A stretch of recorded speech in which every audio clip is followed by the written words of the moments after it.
So I'm going to introduce our next speaker, Dr. Nancy Markowitz from San Jose State University. She directs the San Jose State University Center for Collaborative for Reaching and Teaching the Whole Child. That's a good name. She's been a Carnegie Scholar for the Advancement of Teaching. She was an elementary school teacher in South Central LA, a K-8 school administrator, and has taught pre-service and master's courses focused on creating effective learning environments in diverse urban K-8 classrooms. And as I said earlier, she's been a wonderful resource to us as of late around all the work regarding Common Core and ensuring that the teaching staff that are coming into our systems have an understanding of working with children and respecting their social emotional learning. So Nancy. So I had promised Elizabeth Shuck that I was going to tell a story which actually may be one of the reasons way back when that I ended up going in this direction in my work, talking about the connection between social emotional learning and academic achievement. And this started way back about 14 years ago when my daughter was starting kindergarten. And I was, of course, terrified about sending her off, even though she'd had preschool and everything. And we came into school the first day, and the teacher had put out sliced apples and a little pot of honey, and every child was to come in and take a piece of apple and dip it in the honey and eat it.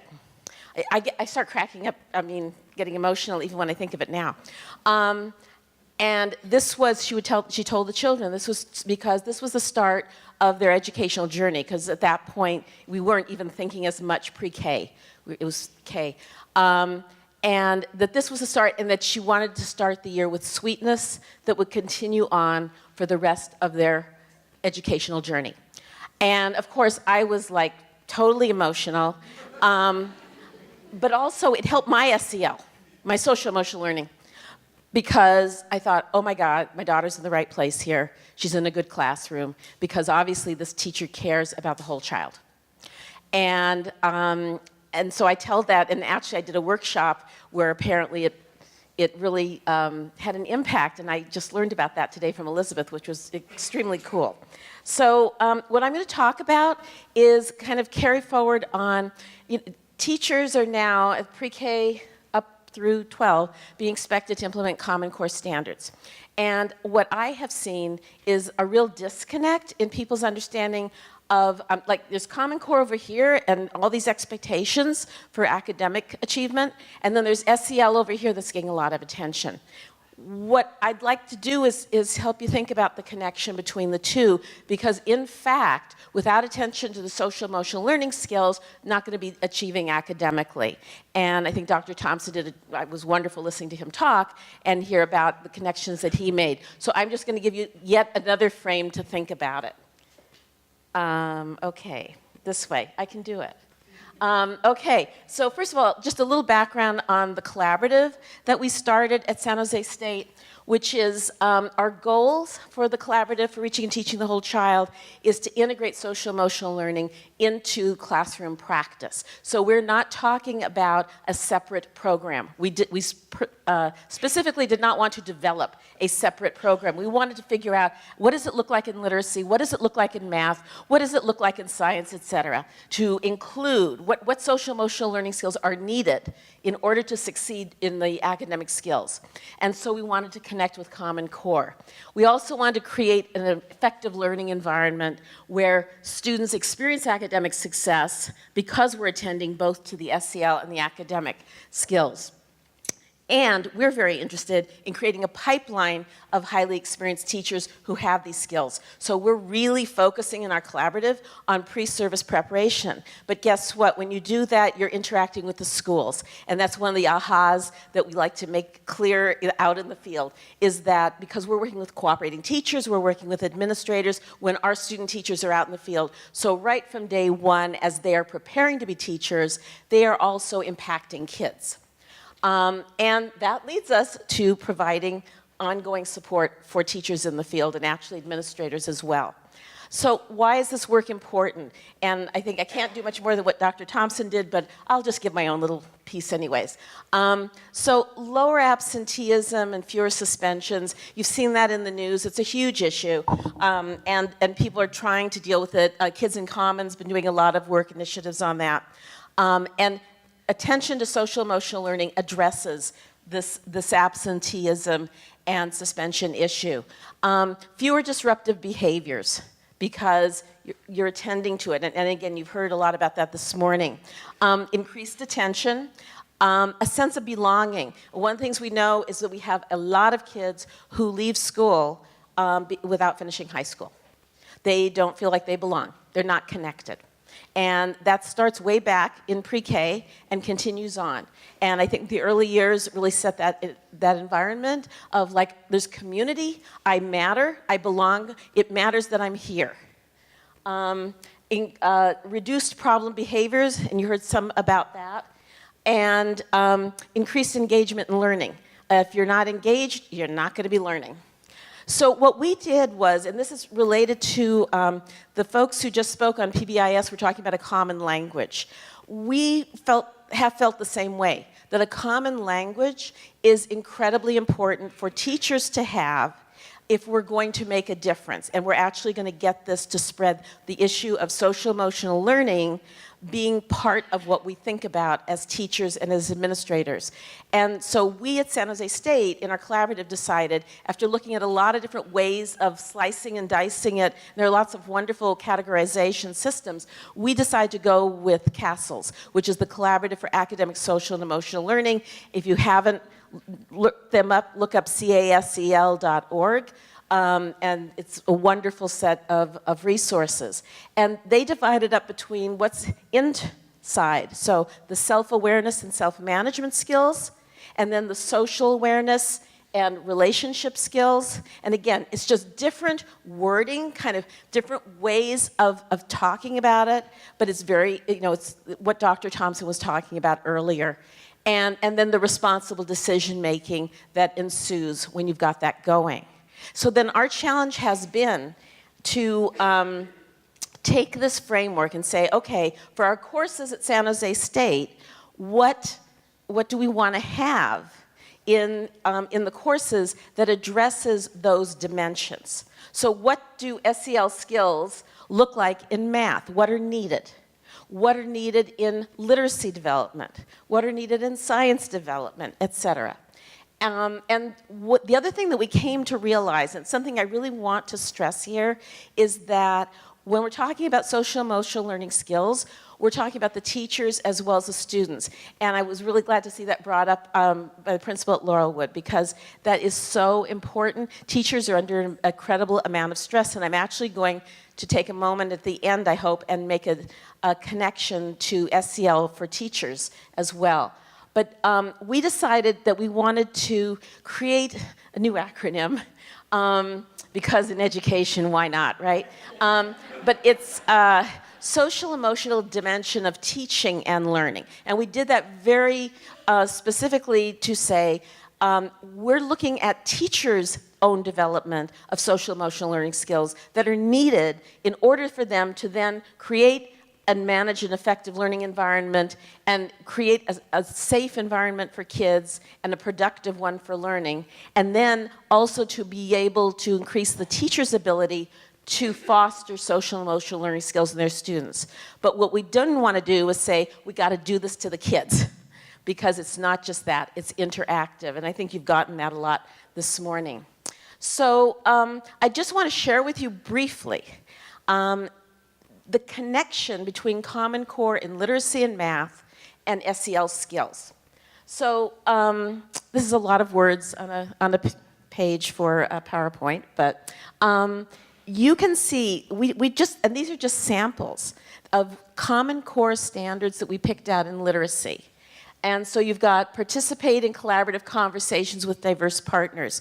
Well, you can think about all the skills that are required in terms of the academic content that's needed when they're doing this. But what we sometimes forget is that they've got to be aware of the strengths in self and others. They've got to have some cultural competence. They've got to have empathy. So if a child is having difficulty expressing him or herself, they have patience to wait for that. Children need to feel safe that they will even bring up an idea, that they will even engage. And so you've got another standard, ask and answer questions to seek help. Well, they've got to be able to identify for themselves that they need help, and they've got to feel safe to ask for the help, and they've got to have the persistence to do it, the resilience if there's a problem when they do it, and just the courage to do it. I remember as a child, I did not have that courage, and I was quiet. Pretty much till grad school. And then I let it all out. And then you look at expresses thoughts, feelings, and ideas clearly. That's in the Common Core standards, that they're expected to do this. You can see they need those SEL skills in order to be able to do it. So you can actually start talking with teachers at the pre-K through third grade level and actually show them the standards and have them look at them and say, here's those standards, here's the dimensions, and you might use, the CASEL ones or something else, but something that's a common language for the group that you're working with, and say, so what are the connections? What do you see? And teachers automatically start making the connections. And it helps them say, like, oh my gosh, it's not like I'm being asked to attend to social emotional learning on the one hand, and I'm being asked to attend to Common Core on the other hand, which is what we're always doing to teachers. It's like one more thing. And that's where they shut down and say, I can't do it. And what we need to see is that it's not a question of that at all, that it's really, really connected. So let's look at math. And math is really extraordinary because that's always one where there's so much math phobia and so much concern about that. And yet, and I mean, if we had time, I would put you through an exercise. If you look at the 8 standards for math practices, and you can take these to your staff, 8 standards for math practice, you could actually go through each one, and some more than others, but all of them require SEL skills because it's teaching kids how to think like a mathematician, behave like one, and in order to do so, they've got to have persistence, they've got to have resiliency, they have to feel safe, they've got to be able to express their ideas, they've got to be able to stand up for their own ideas about why a problem should be solved the way they think, and they've also got to be able to listen to others who might give them different feedback. And those are skills just like learning how to do fractions or learning your basic facts. So you can see, I mean, these are just 2 examples, making sense of problems and persevering in solving them, directly from Common Core standards. And you can see the SEL connections. And the same thing, construct viable arguments and critique the reasoning of others. You've got to have SEL skills to do it. And those are skills that you develop over years. And I will say, apropos of that, and I was really glad to see when you were talking about PBIS and saying, like, we're working on it, but, it's a long process. It is a process for teachers to develop that SEL lens or SEL muscle. They've got to practice it.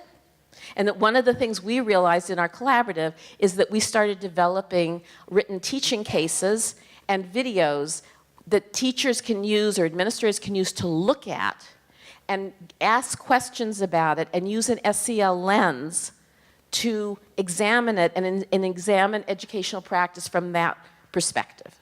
And that it took our faculty about a year to really get it after practicing it and meeting once a month. And with that, they were then able to start embedding it in their courses, which they have now done. And what we're hoping is that we're going to be working with other institutions of higher ed who are doing teacher prep, and that we will be able to help them and provide them resources so maybe they don't have to start from square one. Okay, I didn't put this in, but I wanted to share this with you, and I have time, yeah? Okay, good. So, I wanted to share this quote with you, and I realize you should be seeing it visually, but you'll just deal with the audio. So, There is research, and this is a quote from Ellen Myers in 2006. There's research on the extraordinary number of decisions that a teacher has to make at any given moment. More decisions minute by minute than a brain surgeon. The most conservative estimate from this data has teachers making approximately 130 decisions per hour during a 6-hour school day. And this reflects only those decisions made within the classroom, not dealing with the principal, not dealing with their colleagues, not dealing with parents. Okay? I share this with teachers and they go, oh my gosh, no wonder I'm so tired at the end of the day. And this speaks to then their need to, the need of all of us who work with teachers, and I speak, I think, particularly to administrators and school board members, the need to support teachers. They are in the middle of this extraordinary time, and we've talked about it as being a very hopeful time, which I think it is. But the other side of that is it's a very stressful time for teachers. And if we expect them to be able to help children develop the social emotional learning skills, to take the time, to take the patience, to develop those relationships, we need to do it with our teachers as well. Because as they are trying to learn Common Core and change the way in which they're teaching dramatically, if they were brought in within the last 10 years into the teaching profession, then this is like a whole new world that they don't know anything about. And it's very, very stressful. It's high stakes. We've got to deal with their SEL skills as well. Hence, social emotional dimension of teaching and learning, because they have to be self-aware. They have to be able to self-regulate with all their stress. They have to know how to be able to interact with principal and other colleagues and all that as they're going through this very stressful time and make appropriate decisions. And they need the support to be of their colleagues and of their administration, of their board, to say, this is really tough, this is new, it's different, it's exciting, and we support you, and it's okay to make errors because that's how you learn. And this is a safe environment at our school to make errors and to learn from those errors and to work with each other, and that we will all have each other's back.